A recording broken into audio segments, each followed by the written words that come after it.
पाहू शकता इथे आपली मऊ लुसलुशीत बटाटा घालून साबुदाणा खिचडी तयार झालेली आहे आणि मी सोबत शेंगदाण्याची आमटीही केलेली आहे। नमस्कार मैत्रिणींनो, शीतल्स फूड कॉर्नरमध्ये आपले मनापासून स्वागत। इथे मी शेंगदाणे भाजून घेतलेले आहेत, बटाटेही उकडून घेतलेले आहे आणि हो, रात्रभर मी इथे साबुदाणा भिजवलेला होता एक 7-8 तास आणि 7-8 हिरव्या मिरच्या घेतलेल्या आहे, त्या मी वाटून घेणार आहे। तुम्ही चिरूनही घालू शकता, बट मी वाटून घेणार आहे। आणि हो, साबुदाणा आपला चांगला 7-8 तासच भिजून द्यायचा आहे। 3-4 तासामध्ये भिजला तर तो चिकट होते, खिचडी चिकट होते, फार अशी मोकळी होत नाही। तर इथे मी साबुदाणा घेतलेला आहे, तो चांगला मोकळा करून घेणार आहे आणि हे मिरचीचं वाटप मी त्यामध्ये साबुदाण्यामध्ये ॲड करून चांगलं मिक्स करून घेणार आहे। परंतु हे मिरचीचं जे वाटप आहे ते साबुदाण्यामध्ये ॲड करताना आपल्याला हाताला तेल लावायचे आहे, नाहीतर काय होते, नंतर मग बोटांची आग होते। त्याच्यासाठी आपल्याला आधीच हाताला तेल लावायचे आहे। हाताला तेल लावले की बोटांची आग होत नाही, परंतु हे आपल्याला हाताने चांगले मिक्स करून घ्यायचे आहे।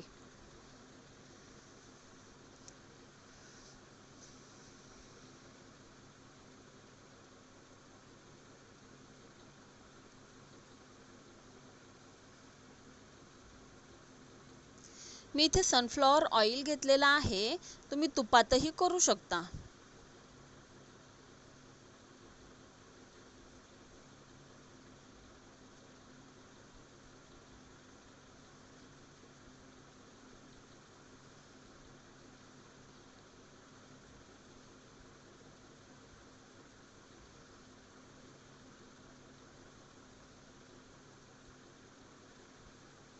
साबुदाणा आणि मिरची चांगली मिक्स केलेली आहे। मी एका साईडला गॅसवर भांडं आपलं तापत ठेवलेलं होतं, त्याच्यामध्ये मी तेल घातलेलं आहे। आपल्याला भांडं आणि तेल चांगलं तापून देऊन मगच त्यामध्ये साबुदाणा मिक्स करायचा आहे, नाहीतर मग साबुदाणा आपला खिचडी आपली भांड्याला चिकटत राहते।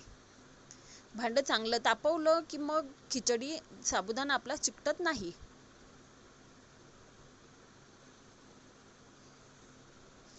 अशा प्रकारे मी सर्व साबुदाणा टाकलेला आहे। छान असं हलवून घ्यायचं आहे, आधी हाय फ्लेमवरच हलवायचं आहे, नंतर मग आपल्याला फ्लेम लो करायची आहे गॅसची।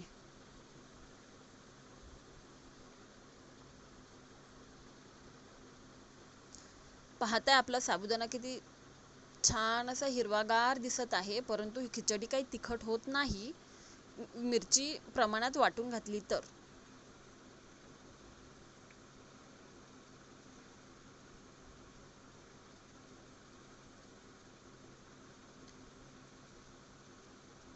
मीठ घालून घेऊया।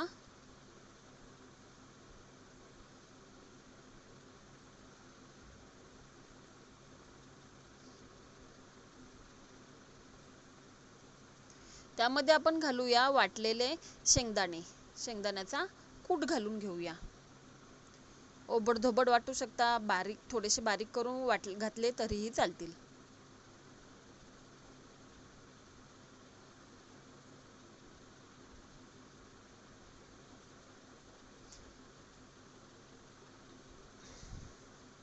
चांगले परतून घ्यायचे आहे। त्यानंतर मी इथे बटाटे जे उकडलेले होते त्या बटाट्यांची साल काढून घेतलेली आहे आणि मी ते बटाटे कापून घालणार आहे यामध्ये।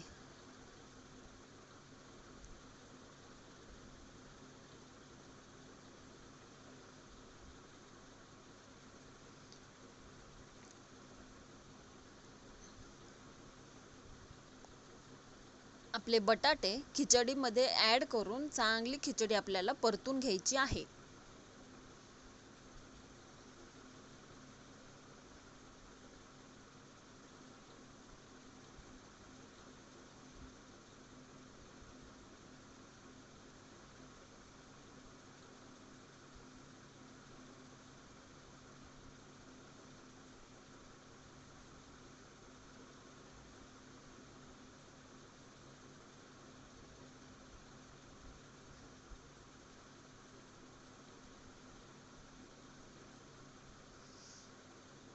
चांगले सगळे मिक्स करून मग आपण लो फ्लेमवर ठेवून झाकण ठेवून एक 10 ते 15 मिनिटं याला वाफवून घेणार आहोत। तोपर्यंत करूया आपण शेंगदाण्याच्या आमटीची तयारी। इथे मी 4 हिरव्या मिरच्या घेतलेल्या आहेत, आणि भाजलेले शेंगदाणे घेतलेले आहेत, ते मी मिक्सरमधून बारीक करून घेणार आहे.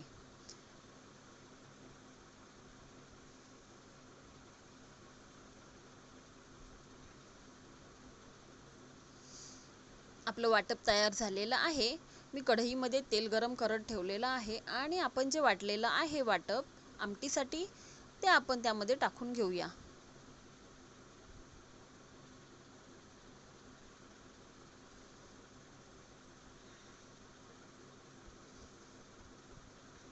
गरजेनुसार जेवढे आपल्याला पाणी लागते तेवढे पाणी टाकून मस्त अशी आमटी आपली उकळून द्यायची आहे. पाहू शकता आमटीला किती सुंदर तरी आलेली आहे. आणि हो, तुम्ही ही जी आमटी आहे ना, ती विदाऊट तेलाचीही करू शकता.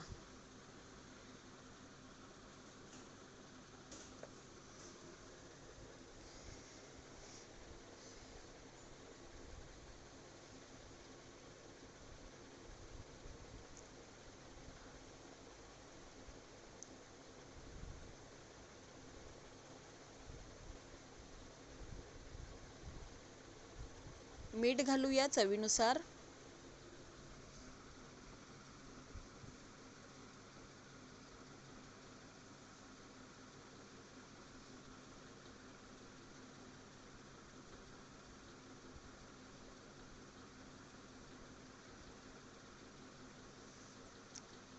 आपण एक जो बटाटा ठेवला आहे त्यामध्ये तो आपण कुस्करून घालणार आहोत.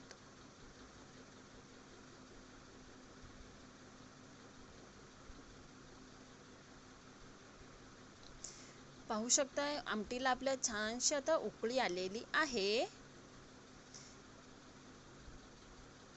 एका साईडला आपली खिचडी तयार झालेली आहे, दुसऱ्या साईडला आपली आमटी तयार होत आहे. पाहू शकता एकदम मोकळी अशी मऊसूत खिचडी झालेली आहे. तरी 1-2 मिनिटे आपण झाकण ठेवून देऊया, वाफवून घेऊया. आमटीला इथे छान मस्त उकळी आलेली पण आहे.